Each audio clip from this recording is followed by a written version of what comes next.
Last month, I filled my tank twice. 2 fill-ups for the entire month, for a car that used to go through a full tank every week and a half. Same car, same commute, same roads. The only thing that changed was 4 steps I did on a Saturday morning. Took about an hour, cost less than $30. My brother-in-law has the same make and model, 1 year newer.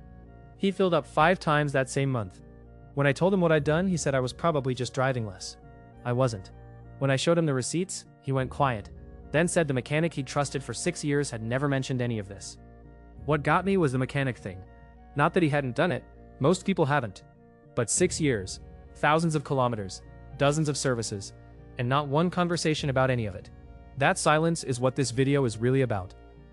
This method comes out of Japan, not from a YouTube channel, not from some forum, from the way Japanese mechanics and engineers have approached engines for decades, born out of a country where fuel has always been expensive, and where wasting anything, including combustion, is seen as a failure. Toyota engineers call it kanzen nensho, complete combustion. The idea that every drop of fuel entering your engine should actually burn and produce power, not get pushed out the exhaust half-used. When you understand why most Western cars never achieve this, and what's blocking it, you'll wonder why nobody said anything sooner. I'll walk you through the 4 steps in the right order with every detail you need. Stay for the end too, because there's a 1-step version that takes 10 minutes and alone makes a noticeable difference. Here's my honest confession. For years I treated my car the way most people do. Fill it, drive it, service it once a year if I remembered, change the oil when the light came on. If nothing was making a noise, I figured it was fine. Fuel bills were what they were. I never questioned whether the engine was actually doing its job. I just assumed that what I was paying at the pump was what it cost to drive. Then I met a mechanic in Osaka. I was traveling for work. A warning light came on. Nothing alarming, just one of those dashboard things that makes you nervous in a country where you don't speak the language. Someone at the hotel directed me to a small workshop a few streets over. The kind of place where the floor is immaculate, the tools are arranged like they're waiting for inspection, and the mechanic looks at your car like a doctor looking at a patient, rather than a tradesman looking at a job. The guy who worked on it spent about 40 minutes looking at things I'd never seen a mechanic touch. He cleaned a sensor I didn't know existed. He checked injector pressure. He pulled a spark plug out, held it under the light for a while, then looked at me and asked, through a translator on his phone, when I'd last put iridium plugs in. I didn't know what iridium plugs were. He explained it slowly, like it was obvious, the way you'd explain to someone that they've been driving with the handbrake on. The more he talked, the more I realized I'd been driving a half-functioning engine for years without knowing it. Not broken, not failing, just operating well below what it was designed to do, quietly burning more fuel than it needed to with every kilometer. When I got home, I did the 4 things he told me to do. My fuel economy jumped so dramatically that I checked my odometer 3 times because I was sure I'd made a calculation error. I hadn't. That's what sent me down this rabbit hole, and eventually to making this video. Here's what most mechanics will never explain, partly because there's genuinely no money in it for them. Your engine runs on a precise mixture of air and fuel. That mixture gets compressed and ignited by your spark plugs. When combustion is complete, when the fuel burns fully, you get maximum power and maximum efficiency. When it's incomplete, fuel passes through without fully burning. Less power, more consumption. Your engine quietly burns through more petrol to produce the same result. 4 things degrade over time in every engine, and each one makes combustion worse. Injectors clog, spark plugs wear down, a sensor measuring air intake gets dirty and starts feeding your computer wrong data. And your oil thickens or the wrong viscosity gets used, adding internal friction with every revolution. None of this happens overnight. It creeps. Fuel economy drops 2% here, 3% there. You don't notice because it spreads across years. But by the time most cars have 60 or 80,000 kilometers on them, they're running 20, 30, sometimes 40% less efficiently than when new. You're paying for that difference at the pump every week. Nobody sends you an invoice for it. It just disappears into what you think fuel costs. The Japanese approach doesn't wait for something to break. Combustion efficiency is a maintenance item, same as anything else. And it starts with these 4 steps. One thing before we get into them, order matters. These steps work as a system, and doing them in sequence is what produces the compound effect. Step 1. Cleaning the MAF sensor. The one nobody does.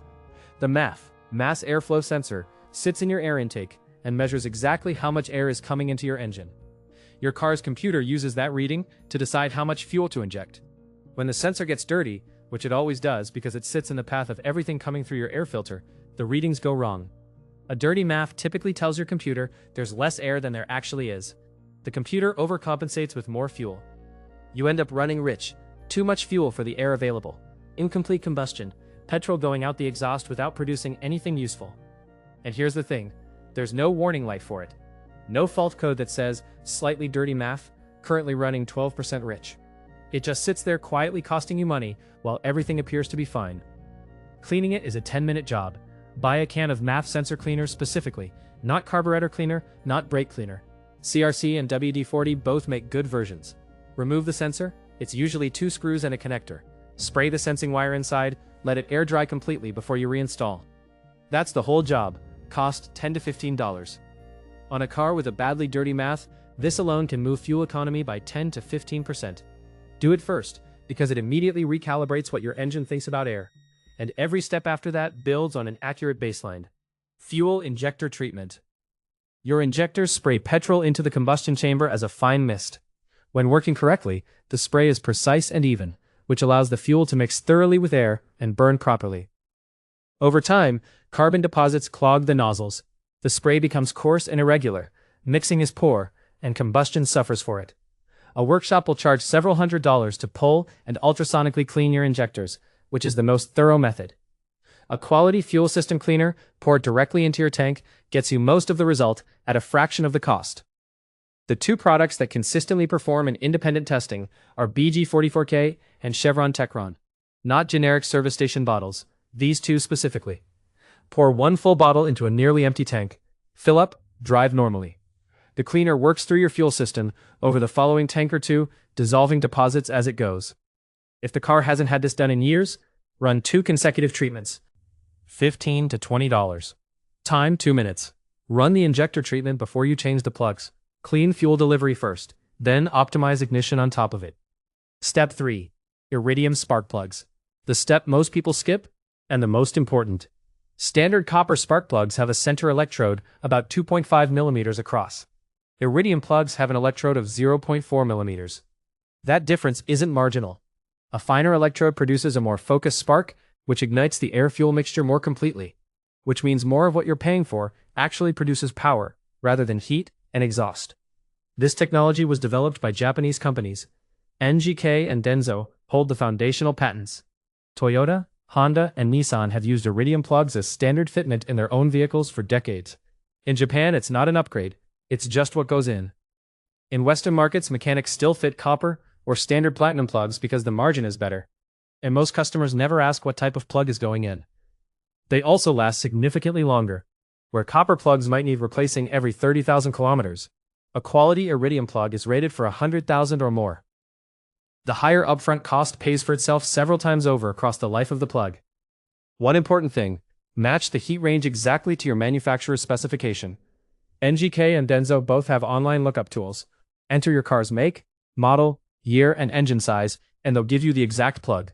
Don't let a parts store substitute a different brand or heat range because it's what they have in stock. Heat range matters. Get the right one. Cost, $60 to $100 for a 4-cylinder. Step 4. Oil viscosity. This one generates the most pushback, but the physics are straightforward. Thicker oil creates more internal friction. More friction means the engine works harder to turn. An engine working harder uses more fuel.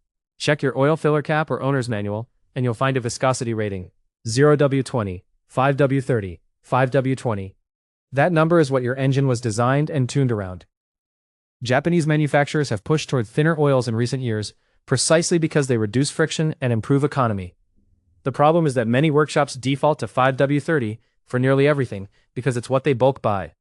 If your car specifies 0W20 and they've been putting 5W30 in for years, your engine is working harder than it needs to every single moment it's running. On your next oil change, tell them the exact viscosity in your owner's manual and ask them to match it.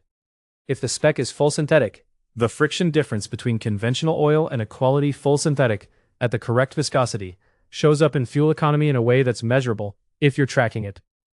How to actually measure your results. Before you do anything, fill your tank completely and reset your trip meter. Drive normally until you're near empty, then note your kilometers and refuel. Do the maths. Liters used divided into kilometers driven. That's your current baseline. Do it once more if you want to be sure. Then do the 4 steps in order. Run the injector treatment through your first tank. Clean the MAF before or during. Get the plugs done. Use the right oil on the next change. By tank 3 or 4 after you've done everything, Run the same calculation again. The difference will be clear. If it isn't, something wasn't done correctly. Most often it's the MAF sensor not being fully dry when reinstalled, or a parts store substituting the wrong plug heat range. Most people who track this properly see the improvements starting with the first treated tank and compounding over the next few. The full effect usually shows up by the third tank after everything's done. What to actually expect, because accuracy matters more than a dramatic promise. The title says cutting your fuel bills in half, and that's achievable. I've had that result, and I've spoken to others who have.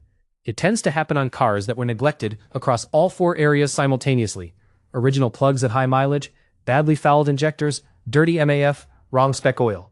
Fix all of that at once, and the improvements compound in a way that genuinely surprises you. For someone who's maintained their car reasonably and just hasn't done these specific things, 15 to 30% is a more realistic expectation. For a car already in decent shape, maybe 10. 10% on a $200 monthly fuel bill is $20 saved every month. $240 a year, from an hour of work and $30 in materials. That holds even at the conservative end. The other thing worth saying, this isn't a trick. There's no product being sold here. Everything I've described is standard maintenance that your car's manufacturer either recommends or doesn't actively discourage. The reason most people haven't done it isn't that it doesn't work, it's that nobody profits from telling you. If you want the lowest effort starting point with no tools and no getting under the bonnet, buy 1 bottle of Chevron Techron or BG44K, pour it into a nearly empty tank, fill up normally, drive your regular week. That's it. The cleaner starts working on injector deposits through that first tank. If your injectors are in reasonable shape, you may notice improved throttle response within a few days. If they're badly fouled, the first bottle starts the process, and a second one on the following tank takes it further. Add the MAF cleaning on top of that, and you've done the 2 cheapest and fastest steps with almost no effort. You'll have a clear picture of how much room your engine has for improvement before you spend anything on plugs or an oil change. Everything here comes back to the same principle Kanzen Nensho points to. An engine that burns fuel completely uses less of it. All 4 steps are just ways of getting your engine back to doing that properly, instead of quietly wasting money with every kilometer you drive. If you try this and track your numbers, I'd genuinely like to know what you see. Drop it in the comments. The starting mileage, the gap, what condition the car was in. The more real data there is in this thread, the more useful it is to everyone watching this later.